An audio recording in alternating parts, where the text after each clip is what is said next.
E acho que tem o Kaique falou um negócio importante, que é assim, André falava, né, pro Simão ali, pô, conheci o cara que a gente, cara, esperou a vida inteira por ele, orou por ele a vida inteira. E aí, beleza, cara, você fica esperando, os caras estavam esperando, aí na hora que ele chegou, um monte de gente falava assim, Ih, não é esse cara aí não, tá louco? Não é. E aí Mas eu queria... Por quê, Lucão? Porque existe uma coisa chamada expectativa. É pior. O pior. Eles acharam que ele era, tipo assim, cara, ia ser um líder de guerra, chegar com o exército, poder. Esta é a cultura judaica. Não, de verdade, eu acho que o que ele estava esperando, a expectativa, é que era um ser que não pisasse no chão.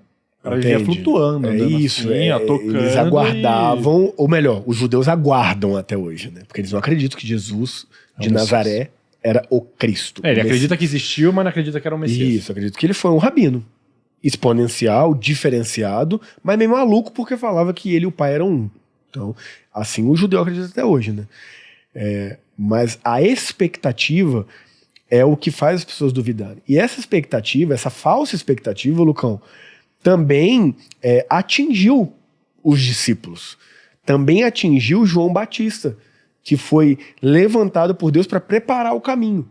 Porque João Batista dizia nas suas pregações que quando Cristo se revelasse, ia acabar a corrupção. Está lá em Mateus 4. O machado já está posto à raiz. Quem não dá fruto vai ser cortado fora. Acabou bagunça. Quando Cristo se revelar, vocês vão ver. Aí o Cristo se revela. Aí João Batista é preso. Sabe por quê? Porque ele denunciou um crime de Herodes. E ele é preso injustamente. Ele denunciou um crime e ele é preso injustamente. E aí, na prisão, você olha lá em Mateus 11, ele começa a ter dúvida se Jesus era o Cristo mesmo ou não. Porque provavelmente ele estar preso vai contra a expectativa dele de que quando Cristo viesse iria acabar a corrupção. Iria acabar a bagunça. Iria acabar a dominação romana, por exemplo. Porque Israel vivia sob jugo de Roma. E quando Cristo vier, isso vai acabar. A gente vai voltar a ser o grande império. Fogo e vamos embora. É isso, a gente vai resolver tudo. Aí ele tá preso. Aí ele se questiona. Aí ele manda os seus discípulos irem até Jesus perguntar. Isso está lá em Mateus 11, de 1 a 11. E aí os discípulos vão e eles perguntam, mestre, João Batista está preso? Não sei se o senhor sabe. E ele tá mandando perguntar se o senhor é o Cristo mesmo ou se a gente tem que esperar outro.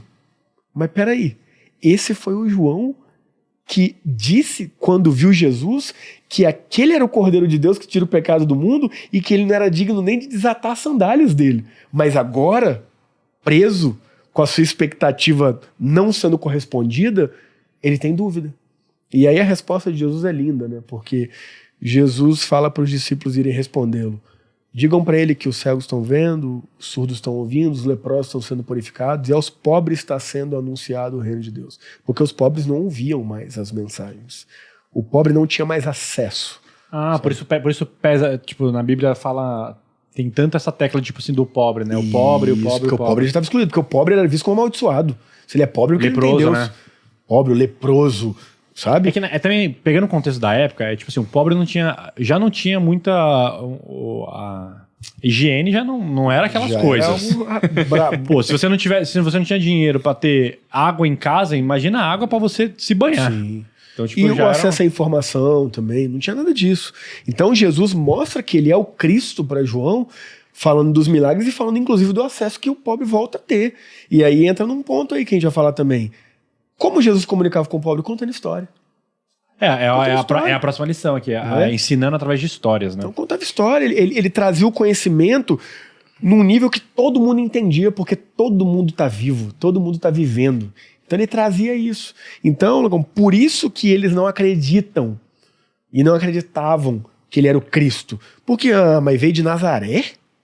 Até faz um milagre mesmo, até faz umas coisas, mas o Império Romano ainda Eles falam muito dominando. isso na série, né? Pô, nada de bom veio de Nazaré. Pô, de Nazaré, nem Nazaré era um ferrando. negócio desse tamanho, entendeu? Era uma quebradinha. Talvez foi por isso que ele não virou rabino, então. Porque, Não, tipo, e tanto assim, que quando ele volta na terceira temporada pra Nazaré, ele passa um período lá, os caras tratam ele como se, pô, não, nada a ver. Estão falando aí que você tá curando todo mundo, tá louco? Tá louco. Jesus é o cara Conhece que morava seu pai, aqui. conhece sua mãe, jogava bola comigo. Vai pagar de Deus agora? E ele não faz milagre nenhum E lá. ele não faz. Não. Porque ele não é crê. bem-vindo no lugar que ele era familiar. E ele fala lá pros caras que, ó, vocês estão tudo ferrado aqui. Por isso que essa expectativa... Os caras tentam matar ele, né? Por isso que Cara, essa expectativa que o Thiago estava falando, ela existe uma expectativa no lugar que você não conhece Jesus, E às vezes tem uma expectativa no lugar que você conhece ele tanto que ele vira familiar. Os dois lugares, Jesus, é difícil que Jesus se manifeste. Porque você tem uma expectativa nele que não é você se abrir a ele fazer o que faz. E nisso que o Tiago falou, eu amo essa passagem de como é a resposta dele. Porque Jesus podia ter falado, ô João, vai ler as escrituras, né? Cara. Ô João, você não lembra da nossa amizade? Ô João, você no ventre da sua mãe, você não lembra que sua mãe conta história? Que você se mexeu quando você estava no ventre dela só de ouvir a voz da minha mãe? Ele podia ter falado várias coisas. Só que ele escolhe falar que é ele pelos milagres. Por isso, para mim, tem uma coisa que é, como é que a gente não tem um lugar de expectativa? Ficando atento com o que ele está fazendo. Eu falo, cara, depois que eu vi uma perna crescer, depois que eu vi um tumor desaparecer de uma pessoa, depois de você orar, depois que eu vi uma pessoa que estava de cama há anos levantar, fica muito difícil falar que não faz.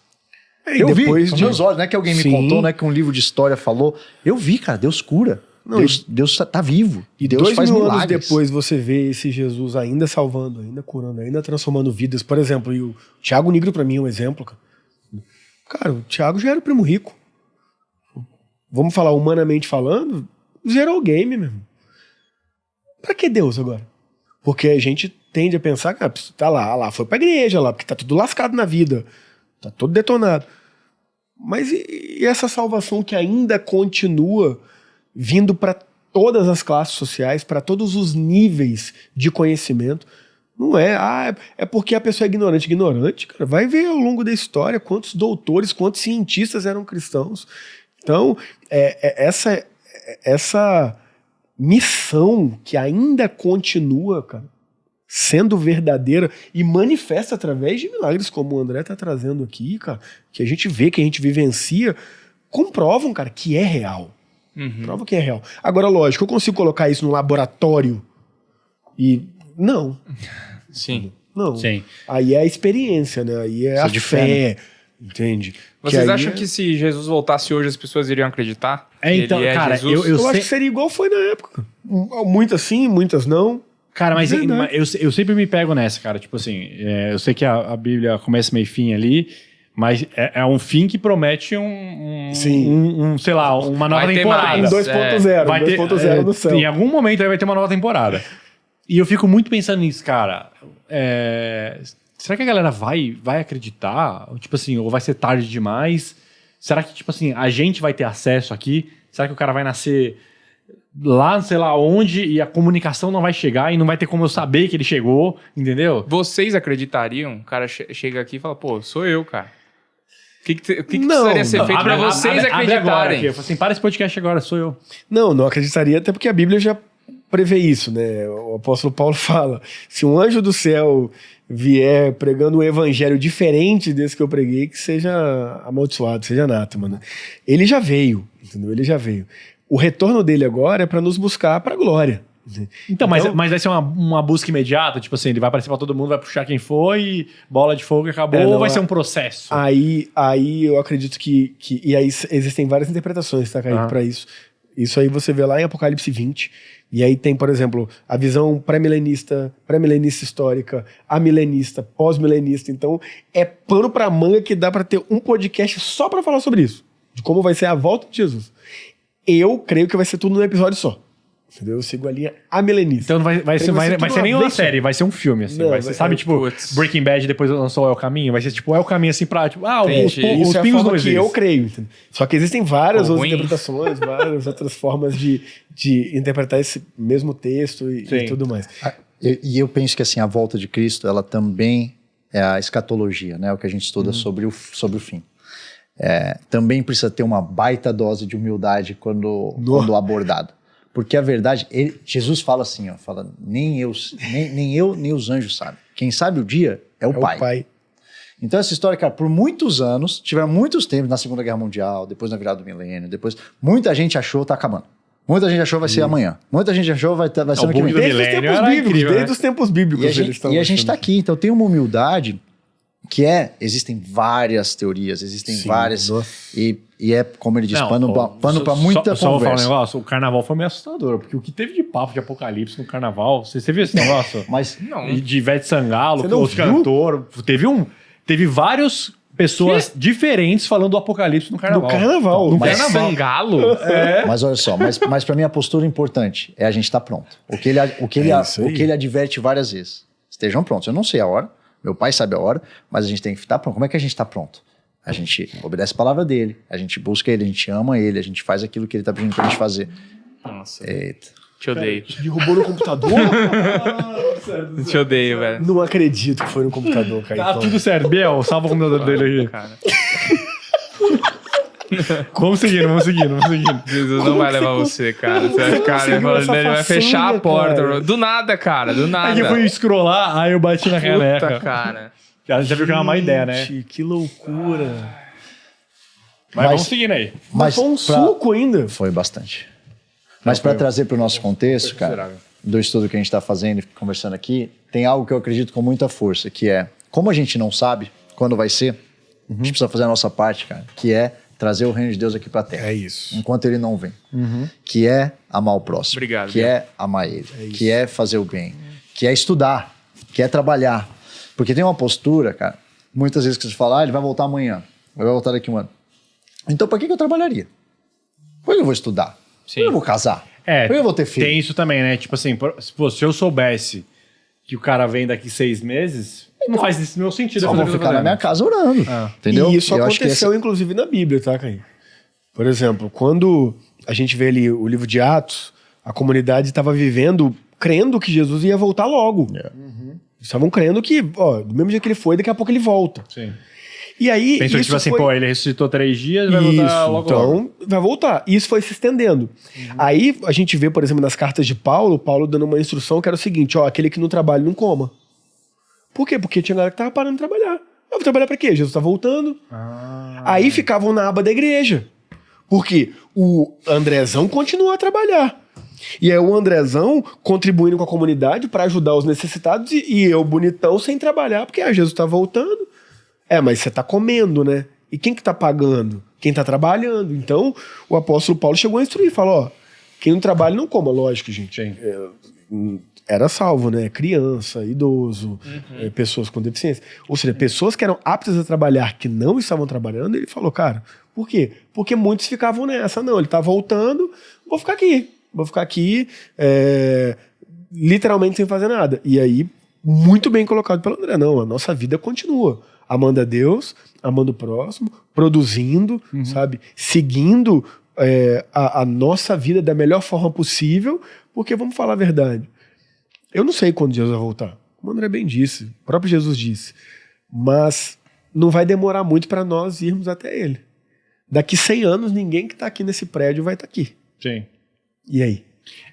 Eu já pensei um pouco nisso. Às vezes eu sei que tá lá, mas às vezes eu acho que, tipo assim, Jesus vai voltar pra todo mundo. Às vezes ele não vai vir até a gente vai até ele, mas de algum jeito pra gente ele vai voltar. Então eu já pensei muito nisso. Uma hora a gente vai ter na frente dele. Uma hora ele vai estar na frente dele. Tipo assim, Se ele vai voltar daqui 1000 anos, 100 anos, 200, eu não sei. Uma hora mas ele vai estar lá não vai demorar muito pra eu ir ao encontro dele. O quê? Tô com 38? 70 botar aí anos, mais um. Pô, brigadaço, velho. 70 anos, 108 anos. Vambora, então. Vamos pra cima. Matusalém. Tem uma lição aqui que o nosso roteirista colocou. Jesus era um bom negociador. Mas aí eu penso muito. É igual o Thiago Nigro, pô. O Thiago Nigro vai te vender qualquer coisa, você vai falar assim, beleza. Ele é o Thiago Nigro, você não questiona muito. Sim. Será que era tipo assim... Tinha um pouco... Vou usar um termo aqui que não é muito isso que eu quero dizer, mas tipo assim, tem um pouco de carteirada. Que tipo assim, pô, Jesus é Jesus. Você fala assim, cara, não vou discutir com esse cara. Acho que vou aceitar qualquer coisa que ele me propõe mesmo. Eu não diria que Jesus é um bom negociador. Eu não gosto muito da palavra de negociador. Ele é um mediador. A Bíblia ensina que ele é um mediador da gente com o Pai. Ele sabia falar com todas as pessoas. E ele sabia falar, agora eu não diria que é carteirada, porque ele falava com pessoas que nem conheciam ele, né? Então tem uma mulher que tem um encontro que é a mulher samaritana, que a Bíblia fala. Ele chega lá, a mulher não faz a menor ideia quem ele é. Ele ama ela, ele tem um jeito de lidar com ela em amor, ele fala de um jeito, ele nem deveria estar falando com ela, na verdade, para a tradição, e ele vai lá e ele explica, daí ele dá uma palavra de conhecimento, algo que ele não deveria saber, mas ele fala para ela, ele revela para ela sobre o passado dela. Então tem várias falas na Bíblia que mostram que Jesus, e no The Chosen, que mostra que Jesus, na verdade, ele fazia aquilo que o grande mandamento diz. Ele amava Deus, ele amava o próximo. Ele, inclusive, tem uma coisa que eu não gosto muito da tradução quando traduz The Chosen. Eu não gosto muito de traduzir a palavra de The Chosen para português, porque ao traduzir The Chosen, você escreve os escolhidos. E a beleza para mim de The Chosen, ela tá... The Chosen em inglês, você não sabe, ele não é nem... ele pode ser no singular e no plural. Então é uma palavra que ele pode estar dizendo de Jesus e pode estar falando dos discípulos dele. Porque ao entender a história dos discípulos, ao entender e a interpretação, né, deles, porque isso não está literalmente na Bíblia, mas o que levou Simão a ficar a noite inteira pescando, ou o que botou Maria na situação que ela estava, ou como que era a vida da mulher dessamaritana, e como é que o marido dela destratava ela até ela chegar no poço, aquilo te dá um entendimento maior de, nossa, Jesus amava essas pessoas, mesmo. E a partir do amor ele agia. Então, para mim, é mais isso do que necessariamente uma negociação, porque uma negociação parece que tem uma troca, uma expectativa envolvida naquilo que está acontecendo. E para mim, Jesus amava e continua amando.